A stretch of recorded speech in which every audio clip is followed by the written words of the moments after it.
반갑습니다. 잣나무TV의 잣나무 오랜만에 인사드립니다. 모두들 잘 지내셨으리라 생각됩니다. 물론 코로나다 뭐다 해가지고 특히 지난 2년 동안 정말 모두가 다 힘든 시기를 보내셨을 텐데 그럼에도 불구하고 조금씩 희망이 보이기 시작하고 있습니다. 저도 마찬가지로 제가 지난 대선에서 이재명을 지지하다가 대선이 끝나고 곧바로 이재명을 비판하기 시작했죠. 그러면서 흔히 말하는 찐빠들의 엄청난 공격으로 방송을 좀 어쩔 수 없이 접을 수밖에 없는 그런 상황이었죠. 그렇게 한 4년 가까이 4년 넘게 세월을 보내다가 정말 힘든 시기였죠. 특히나 저 같은 경우는 제가 이재명을 비판하면서 늘 얘기했듯이 인류 역사상 가장 사악한 놈이라고 제가 표현을 했지 않습니까? 그 모습을 저는 봤기 때문에 이대로 가다가는 이재명이 다음 대통령이 되고, 그렇게 되면 정말 이 나라는 돌이킬 수 없는 나라로 이제 떨어진다는 거였죠. 그런 공포 때문에 공포로 지난 4년 반 정도를 살아왔었습니다. 그러다 보니 매일매일이 하나의 공포였죠, 공포. 그것이 이제 일주일 전 11월 5일 날 완벽하게 해소가 됐습니다. 그리고 지금 현재 이제 그 유튜버들 뿐만 아니고 각종 언론에 나와서 정치 평론을 한답시고 하는 사람들이 윤석열에 대해서 이렇다 저렇다, 이재명에 대해서 이렇다 저렇다 많은 말들을 하는데,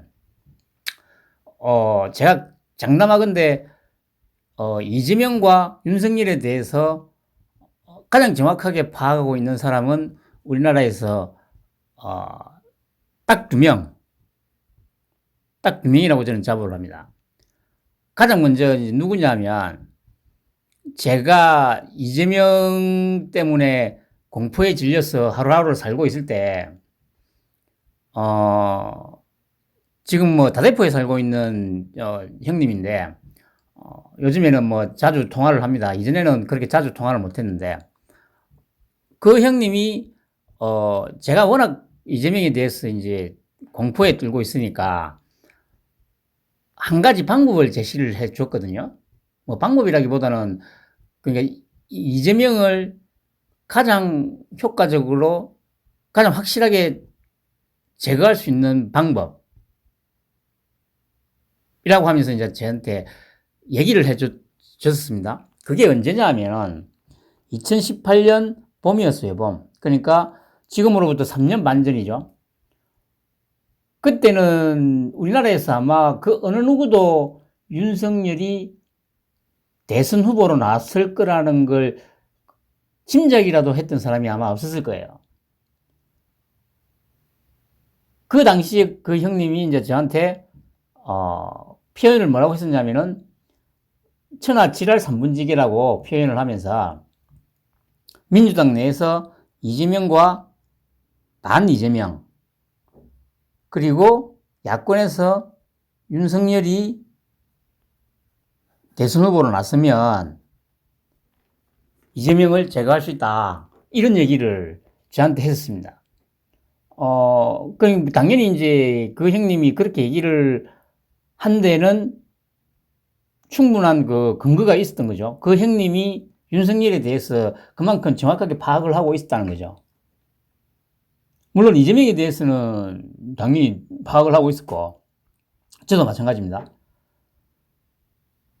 그렇게 얘기를 듣고, 그러니까 2018년 3월 달에 그렇게만 되면 이제 이재명에 대한 공포도 떨쳐버리고 나라가 그나마 좀 바로 설 수 있겠다는 생각을 했었습니다.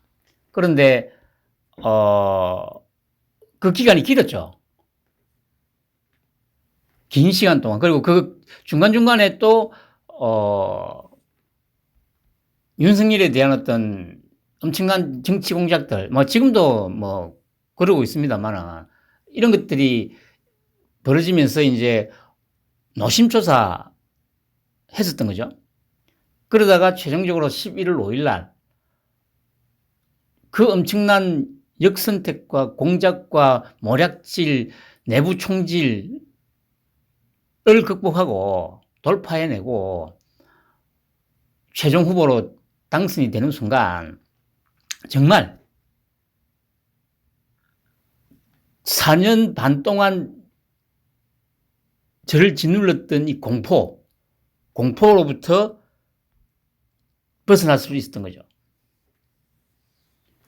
그 이후로는 뭐 여러분들도 계속 뭐 뉴스를 접하니까 아실 거고, 오랜만에 첫 방송을 너무 기쁜 나머지, 제가 이제 방송을 튼 거죠.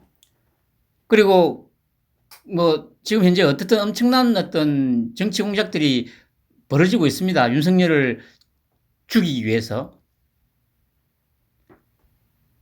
그럼 과연 이 상황에서 이재명은 현재 모든 여론조사에서 5%에서 최소 5%에서 최대 12% 이상 윤석열에게 뒤지는 걸로 나오죠. 과연 그러면 이재명이 이 난국을 뚫고 그 특유의 얍삽함과 사악함과 뛰어난 임기응변으로 이 난국을 돌파할 수 있을 것인가? 거기에 대해서 잠깐 말씀을 드리고자 합니다. 뭐 결론부터 얘기하면 그 어떤 일이 벌어져도 이재명은 전세를 뒤집거나 뭐 만회를 할 수 있는 기회라든가 이런 거는 없습니다. 그 이유가 뭔지 몇 가지 이제 신문 기사를 통해서 말씀을 드리도록 하죠. 이게 이제 11월 6일, 그러니까 최종 후보로 선출되고 나서, 이제, 윤석열이 이재명에게 공개적으로 얘기했던 거죠. 이재명, 조국소 세력 등에 올라탔다. 뭐 굳이 이제 내용을 볼 필요는 없고, 그러니까 아직도 저도 몰랐는데 아직도 그 집회를 하나 봐요. 조국 검찰 개혁 한다는 둥, 언론 개혁 한다는 둥 하면서 그런 이제 그거를 이제 윤석열이 공개적으로 비판을 한 거고, 그리고 이렇게 윤석열이 공개적으로 조국소 세력 등에 올라탔다고 얘기를 한 거는 우리가 말하는 프레임 씌우기죠. 프레임 씌우기. 쉽게 말해서 이제 이재명과 문재인이 한 몸이다. 그래서 저기 용어를 사용하지 않습니까? 문재명이라고. 문재인 플러스 이재명. 문재명. 그러니까 이 프레임으로 이재명을 지금 현재 공략하고 있는 거죠. 너도 나라를, 지난 5년간 나라를 이렇게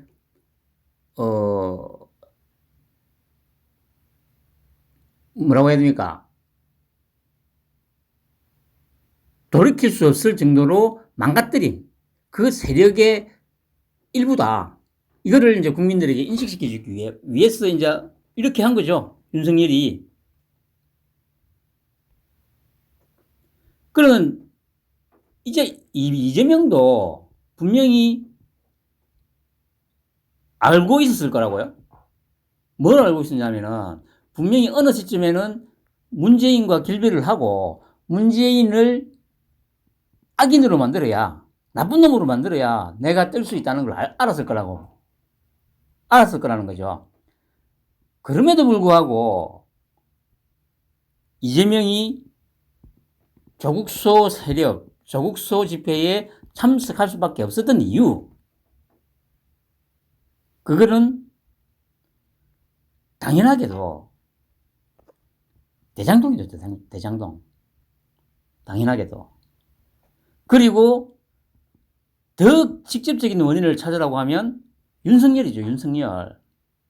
만약에 11월 5일 날 저들의 모략질과 정치 공작과 조작질로 인해서 만약에 홍준표가 후보로 선출되었으면 이것도 게임 끝이죠. 그냥 이재명이 그대로 그냥 대통령이 되는 겁니다. 이 부분에 대해서는 뭐 다음에 혹시 시간이 되면 설명을 드릴 기회가 있을 수도 있을 거고요. 지금 윤석열의 이 발언은 문재인과 이재명을 하나로 묶어서 똑같은 입건 카르텔이고 부패 카르텔이고 국민들을 이간질시키고 편가르기 하는 나쁜 새끼들이다 라는 프레임에 가두기 위해서 이제 이렇게 쓴 거죠. 그리고 그래. 그러니까 이제, 예를 들어서 이제 윤석열이가 올라왔더라도 대장동 사건만 없었으면, 아마 그 이재명도 문재인을 어느 정도 상당히 비판을 했을 겁니다. 그런데 이제 대장동 터지고 뭐 백현동 무슨 또 뭐 어디 터지면서 그 기회가 완전히 사라져 버린 거죠. 그러면서 이제 보시면 계속 윤석열이 이렇게 얘기를 하니까 이재명이 자기도 이제 프레임을 한번 벗어나 보겠다고 이런 식으로 얘기를 하죠. 나는 미래를 얘기하는데 윤석열은 과거만 얘기한다.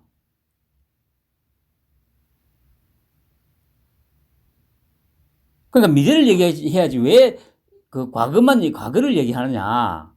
이렇게 이제, 윤석열의 프레임에서 벗어나고자 자기도 시도를 했죠. 이렇게 하니까 이제 또 윤석열이 바로 페이스북에다 글을 하나 올렸지 않습니까? 미래를 오염시키지 마라.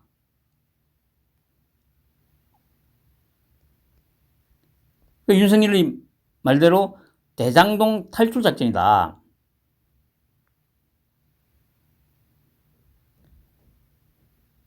미래라는 말을 그딴 식으로 오염시키지 말라고 이렇게 또 꼬집었죠. 근데 중요한 거는 이러면서 이제 계속 이제 이재명은 스텝이 꼬이기 시작하는 거죠. 분명히 여기서 이재명은 자기는 미래 얘기만 한다고 했지 않습니까? 그런데 이틀 전인가? 미국 상원 대표단을 만난 자리에서 이런 얘기를 합니다. 미국 되게 선진국 됐지만 가스라 테프트 협약, 이것 때문에 이제 일본하고 합병이 되고 식민지를 겪었다 이 얘기죠. 그럼 이게 언제적입니까? 이게 120년 전 얘기잖아요. 분명히 앞에서는 미래를 얘기한다고 했는데 뭐 1, 2년 전 아니면 5년 전 과거도 아니고 120년 전 과거를 이렇게 덜먹이는 거죠.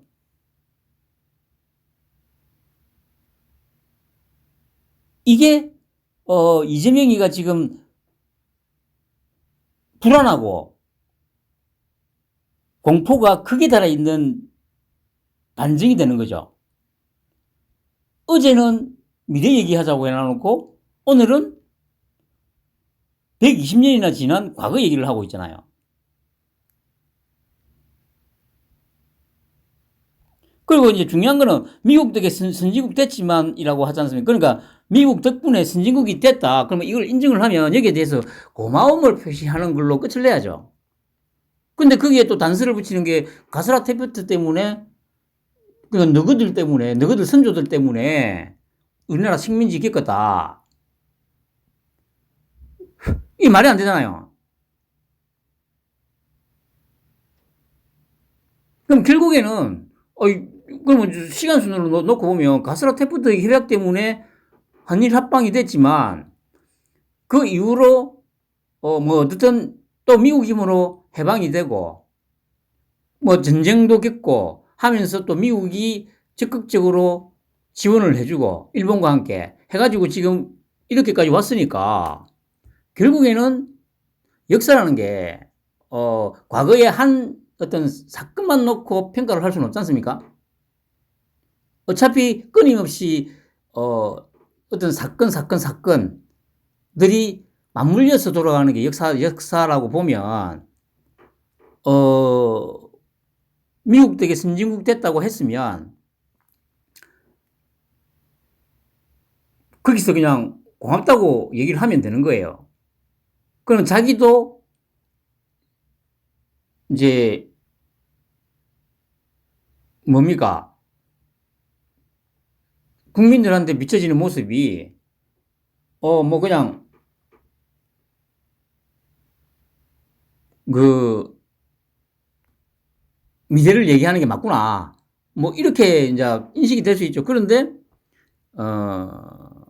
가스라테프트 협약 때문에 이제 우리나라가 이제 식민지가 됐다. 이런 얘기를 하니까 분명히 어제는 미래 얘기만 하겠다고 했는데 왜 과거 얘기를 할까? 국민들이 그렇게 생각하겠죠. 그러면 국민들 내리에 이재명이는 역시 입만 열면 거짓말 내지는 어제 한 말 다르고 오늘 한 말 다르고 또 내일 또 뭐 다른 말을 하겠구나 이렇게 생각을 하는 거죠. 그러니까 이제 이 상황에서 이제 이재명이 더더욱 곤혹스러울 밖에 없는 이제 이유가 아까도 말씀드렸듯이 지금 상황에서 이재명이는 문재인 정부와 차별성을 둬야 돼요. 거리를 두고 문재인 정부의 잘못한 부분을 집중적으로 성토를 해야 그나마 지지율이 올라갈 텐데 아까 말씀드린 대로 워낙 엄청난 건들이 지금 터져놓으니까 말을 못하는 거죠. 문재인에 대해서, 문재인 정부에 대해서. 그 와중에 친문 핵심 윤건영이 어제 이런 말을 했죠. 이재명, 문정부 차별하는 마이너스 정치다. 말은 이렇게 이제 좀 뭡니까 부드럽게 했지만 이 속뜻은 이거잖아요. 만약에 문정부를 비판한다면 너는 죽는다. 이 말이에요, 이거는. 그러니까 문정부에 대해서 비판할 생각 하지 마라. 어차피 네 목숨은 우리 손에 들어있다. 협박하는 거잖아요.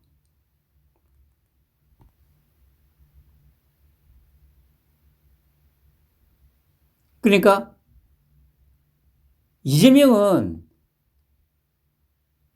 지금 현재 자기가 이 지지율이 오르지 않는 이 현재의 늪에서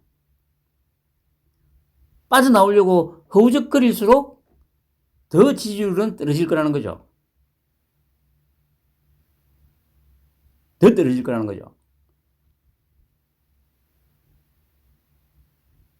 그러니까 뭐 아직도 아마 뭡니까 무슨 저쪽에서 여권에서 뭘 해가지고 뭐 반전을 노릴 거다 이렇게 생각하고 뭐 얘기하는 사람들이 있는 것 같은데 한 가지 분명한 건 그 어떤 방법으로도 설마 뭐 후보 교체를 한다고 하더라도 전세를 뒤집거나 지지율 격차를 좁힐 수 있는 방법은 없습니다.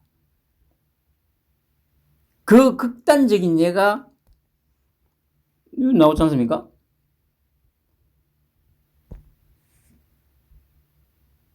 9일날 김혜경 씨가 낙상사고를 당해가지고 병원에 실려갔다고 하죠. 새벽 1시쯤에.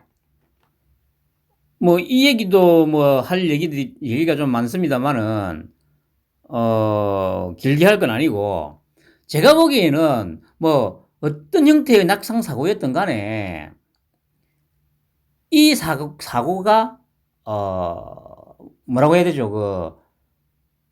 이재명 그리고 현재 여당의 공포가 극에 달해 있음을 보여주는 이 장면이라고 저는 생각을 해요. 그리고 임계점에 다다랐다는 거죠. 윤석열에 대한 공포, 죽을지도 모른다는 그 공포가 임계점에 달해서 발생한 사고가 김혜경 씨 낙상사고다. 뭐 물론 지금 뭐 이런저런 소문들이 많이 돌고는 있습니다만은, 그 소문을 뭐 그게 맞고 틀리고의 문제가 아니고, 왜 이 사고가 났을까? 이거는 공포가 극에 달해서 그 임계점에서 더 이상 어떻게 할 수 없는 그 순간에 터진 게 이 사고라는 거죠. 그러니까 더 이상 이재명은 올라설 수 있는 모든 발판을 잃어버렸습니다. 그 누가 와서 도우더라도 이재명은 이제 끝났습니다. 그럼과 동시에 저도 그렇고 아까 말씀드렸던 그 다대포의 그 형님도 지난 4년 반 동안의 그 이재명에 대한 공포 또 완전히 벗어날 수 있게 된 거죠.